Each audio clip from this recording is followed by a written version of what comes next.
నమస్తే welcome to our channel నేను సౌజన్య Radisson Blu హోటల్లో డ్రగ్స్ కేసు రోజుకొక మలుపు తిరుగుతోంది రోజుకొకళ్ళ పేరు బయటకు వినిపిస్తోంది ఇప్పుడు లేటెస్ట్గా కేటీఆర్ బావమరిది పేరు కూడా వినిపిస్తోంది సో ఈ డ్రగ్స్ కేసులో మరి కేటీఆర్ బావమరిది ఉన్నారా ఇన్వాల్వ్మెంట్ ఉందా అయింది లేదా మరి అంశానికి సంబంధించి మనతో మాట్లాడడానికి వారి విశ్లేషణని మనతో పంచుకోవడానికి ఈరోజు మనతో పాటు ఉన్నారు సీనియర్ జర్నలిస్ట్ జగదే ఉన్నారు వారితో మాట్లాడదాం నమస్తే అండి నమస్తే రాడిసన్ బ్లూకి సంబంధించి డ్రగ్స్ కేసు రోజుకొక మలుపు తిరుగుతోంది అండ్ అలాగే రోజుకొక పేరు వినిపిస్తోంది ఫస్ట్లో లిషి అన్నారు లిషి గణేష్ మోడల్ సో తర్వాత డైరెక్టర్ క్రిష్ పేరు ఉంది అని అంటున్నారు ఇప్పుడేమో కేటీఆర్ బావమరిది పేరు కూడా వినిపిస్తోంది అంటే ఇందులో ఏమైనా కావాలని కేటీఆర్ బావమరిది అని చెప్పేసి అని పేరు వాడుతున్నారా లేకపోతే వాస్తవంగానే కేటీఆర్ బావమరిదికి ఇన్వాల్వ్మెంట్ ఉందా ఇప్పుడు ఎలా ఉందంటే మీరు గమనిస్తే రేవంత్ రెడ్డి గారి ప్రభుత్వం వచ్చి ఇంకా రేపు 7వ తేదీకి 3 నెలలు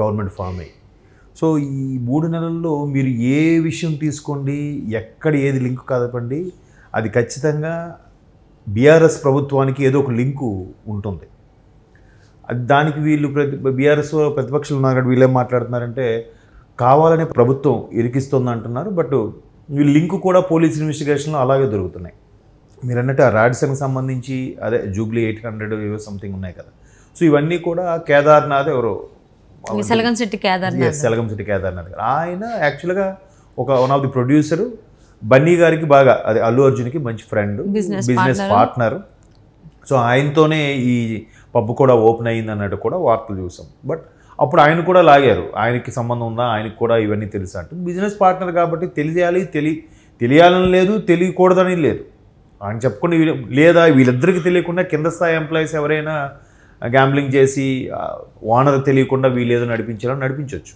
ఎందుకంటే లేదు ఇంకొంచెం ఇట్లా డ్రింక్స్ కాకుండా డ్రగ్స్ యాడ్ చేస్తే ఇంకా ఉత్సాహంగా ఉంటుందని ఎవడికో దుర్బుద్ధి పుట్టి వాడు కూడా ఇంట్రడ్యూస్ చేయొచ్చు సో ఇదే అంశం మీద ఇంకా ఇన్వెస్టిగేషన్ పూర్తి స్థాయిలో అవ్వలేదు కేదార్నాథ్ గారి మీద ఒక ఇన్వెస్టిగేషన్ నడుస్తుంది ఇట్లాంటి అంశంలో డైరెక్టర్ క్రిష్ అంటే ఆయన ఇండస్ట్రీకి వచ్చి దగ్గర 10 ఏళ్ళు పైన అవుతుంది క్రిష్ అదే గమ్యం జాగర్లమూడి రాధాకృష్ణ జాగర్లమూడి ఆయన బాలకృష్ణ గారితో కథానాయకుడు మహానాయకుడు లాంటివి మంచి సినిమాలు కూడా చేశారు సో అతని పేరు ఎప్పుడు అంటే జనరల్గా ఏదో ఇష్యూలో కానీ అకేషన్ కానీ ఎక్కడ ఎప్పుడు కనపడ్డాయి సో అటువంటి పర్సన్ ఆ పేరు ఇప్పుడు వినిపడడం అనేది కూడా కొంచెం ఆశ్చర్యంగా ఉంది అండ్ మోరోవర్ ఆయన అడిగితే నాకు ఒక ట్రీట్కి పిలిస్తే వెళ్ళాను నాకేం సంబంధం బట్ సెలబ్రిటీలు అనేసరికి ప్రతి ఒక్కరు కూడా భూతత్వంతో చూస్తారు కోడిగుడ్డు మీద వెంట్రుకలు పీకుతున్నట్టుగా ఫీల్ అవుతుంటారు సో అన్నట్టుగా మీరు అన్నట్టు ఎవరో కుషితానా ఎవరున్నారు ఏదో మోడల్ లిషి ఆవిడ కూడా ఉన్నారు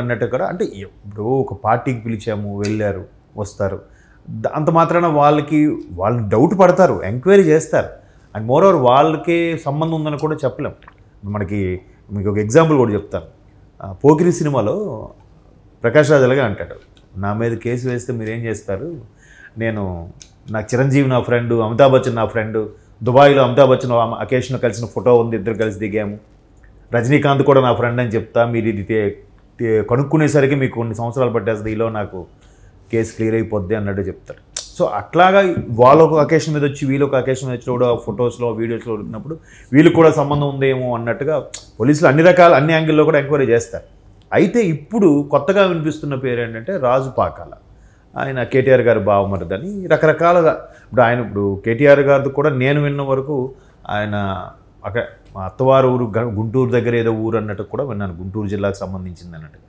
సో మొత్తానికి ఆంధ్ర ప్రభుత్వం ఏదైతే గతంలో డ్రగ్స్ సంబంధించిన కొన్ని విషయాలు ఎదుర్కొందో అది ఇక్కడ కూడా పోలీసులు విఫలమయ్యారు పట్టుకోలేక గుజరాత్లో పోలీసులు పట్టుకోగలిగారు బట్ అప్పటికే ఆంధ్రాలో కొన్ని మారుమూల ప్రాంతాలకు కూడా డ్రగ్స్ కొన్ని వెళ్ళిపోయాయి అన్నట్టు కూడా మనం ఒక 2 years బ్యాక్ 1 year బ్యాక్ వార్తల్లో కూడా చూసాం సో ఇప్పుడు కేటీఆర్ గారు బామ్మర్ది రాజు పాకాల సంథింగ్ అంటారు ఆయన పేరు కూడా వినపడడం అనేది రకరకాల మలుపులు తిరుగుతుంది అంటే ఖచ్చితంగా ఏ అంశం తెర మీదకి వచ్చినా కూడా బీఆర్ఎస్ ప్రభుత్వం సంబంధించింది ఏదో ఒక స్కామ్ జరిగింది ఇప్పుడు మొన్న గొర్రెలు బక్రీద్కి సంబంధించిన గొర్రెలు డిస్ట్రిబ్యూషన్ చేశారు ఒక మైనారిటీలకి సో దానికి కూడా కొంతమంది హైర్ అఫీషియల్స్ స్కామ్లో ఉన్నారు అలాగే మేడిగడ్డకు సంబంధించి చాలా స్కామ్లు ఉన్నాయి అలాగే రెవెన్యూ డిపార్ట్మెంట్కి సంబంధించి కొంతమంది ఉద్యోగస్తులు గ్రూప్ 2 రేంజ్ ఆఫీసర్స్ కూడా వాళ్ళు జీతం తీసుకుంటున్నారు కానీ ఆఫీస్కి రావట్లేదంట. రేవంత్ రెడ్డి గారు ప్రభుత్వం వచ్చాక ఆఫీస్కి వస్తున్నారు.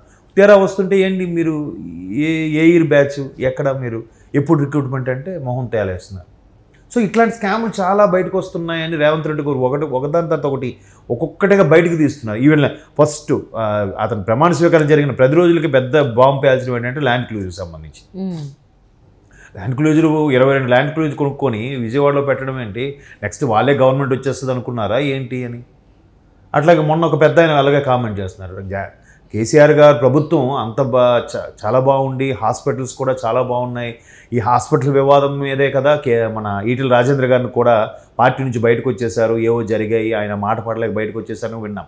అలాంటప్పుడు కేసీఆర్ గారికి ఒంట్లో బాగాలేదు, తుంటి ఎముక సర్జరీ ఏదని అంటే ఆయన ఒక ప్రైవేట్ హాస్పిటల్ వెళ్ళి సర్జరీ చేసుకున్నారు. మరి గవర్నమెంట్ హాస్పిటల్లో వాళ్ళు అంత అభివృద్ధి చేసి అంత పర్ఫెక్ట్గా ఉంటే మరి గవర్నమెంట్ హాస్పిటల్కి వెళ్ళి జాయిన్ అవ్వచ్చు కదా. అంటే ఇప్పుడు ఇది కాంగ్రెస్ హయాం కాబట్టి వెళ్ళలేదేమో.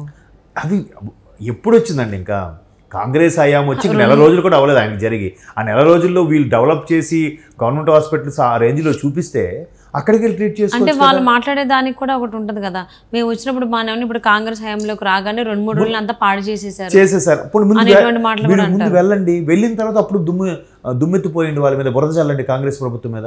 చూడండి నేను మొన్నటి వరకు నా ప్రభుత్వంలో ఎంత బాగుండేది, 10 రోజులు అవ్వలేదు అప్పుడే పాడు చేసేసారు అన్నట్టు కూడా వెళ్ళొచ్చు కదా. అసలు కేసీఆర్ గారికి అధికారంలో ఉన్నప్పుడు ఏ రోజు ఒంట్లో బాగుపోయినా ఏనాడు ఆయన గవర్నమెంట్ హాస్పిటల్కి వెళ్ళి చెక్ చేయించుకున్న దాఖలాలు లేవు. ఎప్పుడైనా సోమాజీ కూడా యశోద హాస్పిటల్కి వచ్చి మాత్రమే ఆయన ఆరోగ్య పరీక్ష చేయించుకుంటారు ఎవరైనా కానీ.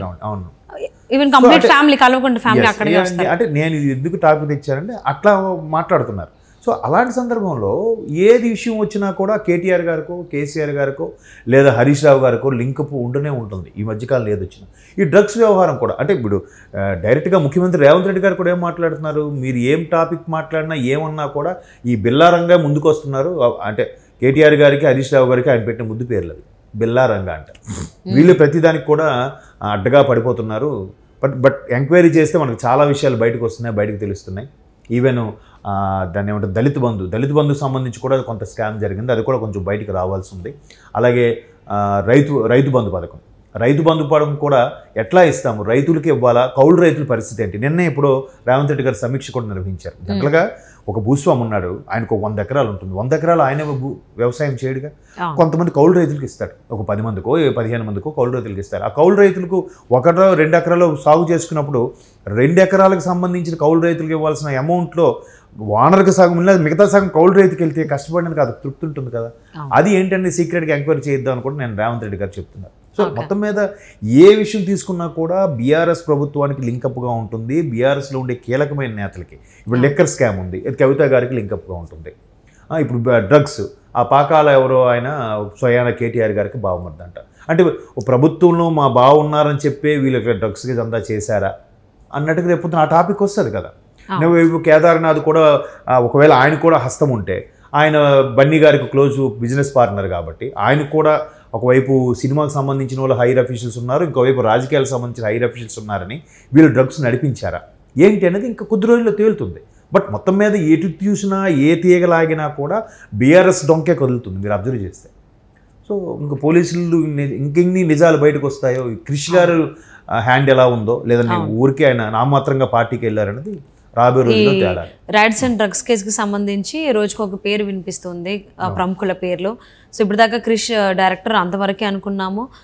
నీల్ అనేటువంటి వాళ్ళు కూడా లిషి కూడా అందుబాటులో లేరు. వాళ్ళు అబ్స్కాండ్ అయ్యారా లేకపోతే ఏంటి అనేది తెలీదు. అవుట్ ఆఫ్ వెళ్ళిపోయారు, అవుట్ ఆఫ్ కంట్రీ వెళ్ళారని కూడా వార్తలు వస్తున్నాయి. ఇప్పుడేమో కేటీఆర్ గారి బావమరిది పేరు బయటకు వస్తుంది. మరి ఈయన ఇన్వాల్వ్మెంట్ ఉందా లేకపోతే ఊరికే పేరు తీస్తున్నారా ఏంటి అని చెప్పేసి, లేదంటే ఇంకెంతమంది పేర్లు వచ్చేటువంటి అవకాశం ఉంది కేసుకి సంబంధించి చూద్దామండి. And thank you so much for spending your valuable time with Jagadev garu. Thank you.